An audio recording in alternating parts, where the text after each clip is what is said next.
पहाड़ों से घिरी एक छोटी सी बस्ती थी। नाम था हरिपुर। गांव के किनारे एक बड़ी शांत और गहरी झील थी। लोग उसे नील झील कहते थे। नदी दिन में उसका पानी नीला चमकता था और रात में ऐसे लगता था जैसे उसमें आसमान के सारे तारे उतर आए हो। गांव की औरतें रोज वही कपड़ा धोने और नहाने जाया करती थी। पर एक बात थी, झील के बारे में एक पुरानी फुसफुसाहट हमेशा हवा में तैरती थी। कहते हैं इस झील में कोई राज छिपा है और उसे जान ले उसकी जिंदगी बदल जाती है। एक दिन सुबह तीनों सहेलियां राधा, कमला और गीता कपड़े लेकर झील पर पहुंची। मौसम बड़ा सुहाना था। पेड़ों पर चिड़ियां चहचहा रही थी और दूर पहाड़ धुंध में लिपटे थी और झील का पानी बिल्कुल शांत। किनारे पे दो हिरन पानी पी रहे थे और एक मोर अपने पंख फैलाए टहल रहा था।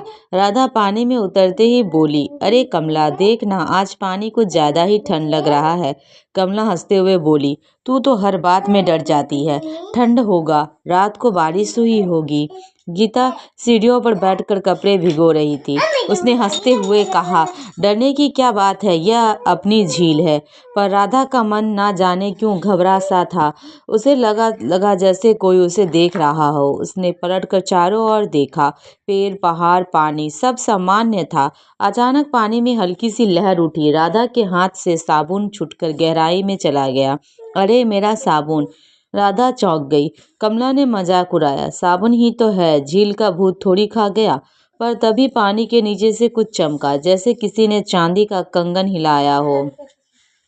राधा की आंखें फैल गई। कमला, तूने देखा? कमला ने झुककर देखा, पर अब पानी शांत था। गीता ने कपड़े निचोड़ते हुए कहा, तुम दोनों का वहम हो रहा है। चलो जल्दी काम खत्म करो, मुझे घर भी जाना है। लेकिन तभी झील के बीचों बीच गोल गोल लहरें बनने लगी, जैसे कोई गहराई में घूम रहा हो। तीनों सहेलियां एक दूसरे को देखने लगी। ये क्या है? कमला की आवाज इस बार थोड़ी कांप रही थी। अचानक पानी के भीतर से एक मीठी सी आवाज आई, डरो मत। तीनों के हाथ पांव सुन्न हो गए। वह कौन? राधा मुश्किल से बोली। आवाज फिर आई, जो सच जानना चाहता है वही यहाँ रुके। गीता ने तुरंत सीढ़ियों चढ़ना शुरू कर दी। मैं तो जा रही हूँ, यह झील सच में ठीक नहीं। पर राधा की जिज्ञासा डर से बड़ी थी। रुको, शायद यह वही राज है जिसके बारे में दादी बताया करती थी। कमला ने भी हिम्मत जुटाई। ठीक है, देखते हैं। धीरे धीरे पानी के बीच से एक आकृति उभरने लगी। वह कोई असाधारण चीज नहीं थी। वो एक स्त्री का रूप था। लंबे काले बाल, आंखों में अजीब चमक और हाथ में चांदी के कंगन। उसका चेहरा सुंदर था, पर आंखों में गहरा दुख।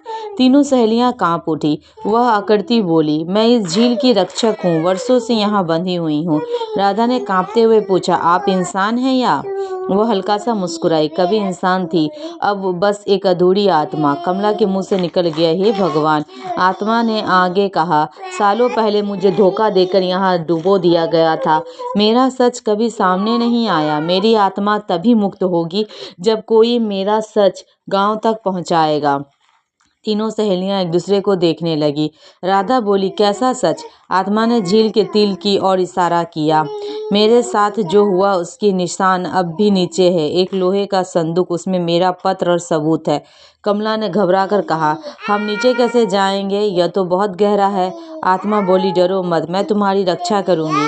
राधा ने गहरी सांस ली। ठीक है, हम आपकी मदद करेंगे। अचानक झील का पानी शांत हो गया, जैसे किसी ने उसे सहला दिया हो। राधा और कमला धीरे धीरे गहराई की ओर बढ़ी।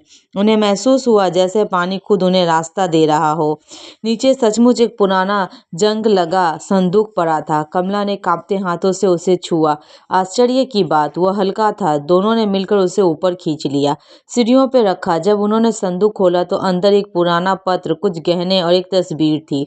तस्वीर में वही स्त्री थी, जवान, हंसती हुई। गीता, जो अब तक डर के मारे दूर खड़ी थी, धीरे धीरे पास आई। पत्र में लिखा था, मेरा नाम सविता है, मुझे मेरे ही अपने लोगों ने लालच में मार डाला। तीनों की आंखें फटी रह गई। सविता गांव के पुराने जमींदार की बेटी थी, जो सालों पहले अचानक गायब हो गई थी। लोगों ने कहा था कि वह भाग गई। आत्मा की आवाज फिर गूंजी, सच सामने लाओ। राधा बोली, हम यह सब गांव के मुखिया को दिखाएंगे। शाम होते होते पूरा गांव झील के किनारे जमा हो गया। जब पत्र पढ़कर सुनाया गया तो सब सन्न रह गए। बूढ़े मुखिया की आंखें भर आई। हमें लगा था वो भाग गई, पर यह तो वह बुदबुदाई। तभी झील में फिर हलचल हुई। वही आकृति पानी से उभरी, पर इस बार उसके चेहरे पे शांति थी। धन्यवाद, उसने कहा। धीरे धीरे उसका रूप धुंध में बदलने लगा। आसमान में हल्की रोशनी फैल गई और फिर वह गायब हो गई। झील के फिर से शांत हो गई, जैसे कुछ हुआ ही ना हो। गांव वालों ने उसे उस दिन झील के किनारे एक छोटा सा मंदिर बनवाया, सविता की याद में। राधा, कमला और गीता जब भी झील पर जाती, उन्हें लगता जैसे कोई मुस्कुरा कर उन्हें देख रहा हो।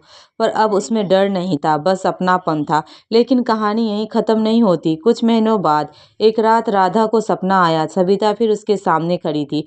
राज तो खुल गया, सविता बोली, पर झील में एक और सच्चाई दबी है। राधा की नींद खुल गई।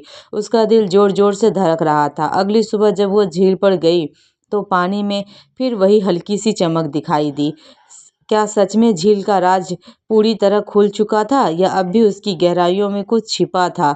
हरिपुर की नील झील आज भी वही है। लोग कहते हैं अगर आप शांत मन से उसके किनारे बैठो तो पानी में हल्की सी फुसफुसाहट सुनाई देती है।